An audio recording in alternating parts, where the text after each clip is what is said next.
Surely we've all heard and seen once the tale of Little Red Riding Hood, which is one of the infallible universal literature and a classic of children's stories. However, the true story wasn't as sweet as it has come to this day. The original tale really belonged to the oral tradition of several European peoples, including Germany and Italy, who had several versions of it. But it was Charles Perrault, a French writer, who first published the short story of Little Red Riding Hood in 1697. Of course, in the initial versions, the wolves makes him drink the blood and eat the flesh of the grandmother to Little Riding Hood.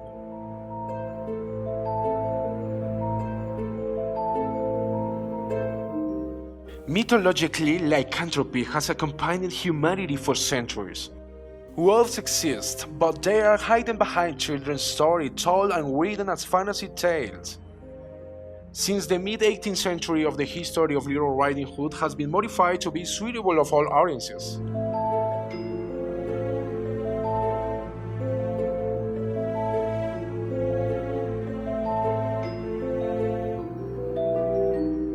The course of history was drastically changed, and beyond being a bloody account, it became a doctrinal account whose morality teaches us not to obey the elders and not to speak to unknown people.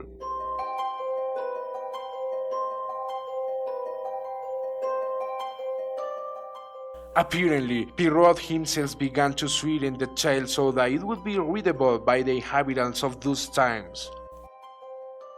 However, to this day has come not only the account of lycanthropy, but that of bestiality, for in one of the versions the wolves inside Riding Hood rise on top of him for the clear purpose of having sex.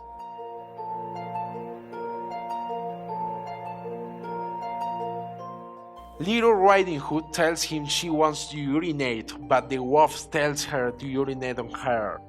It is also worth highlighting the option that Little Riding Hood has to take two paths, that of the needles or that of the pins, which in itself tells us enough the kind of the black literature very unusual of the Middle Age.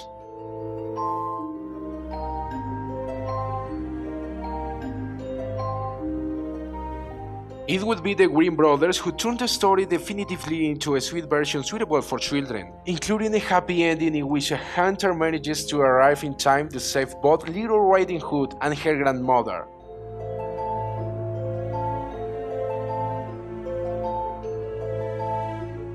The original writer of the short story, Charles Perrault, also author of many short stories well known worldwide. Among them are Pulgarcito, Cinderella, or Sleeping Beauty. It is very obvious that Perrault, despite being so frivolous in his writings, always leaves a moral of modesty of young women by inciting them not to trust strangers.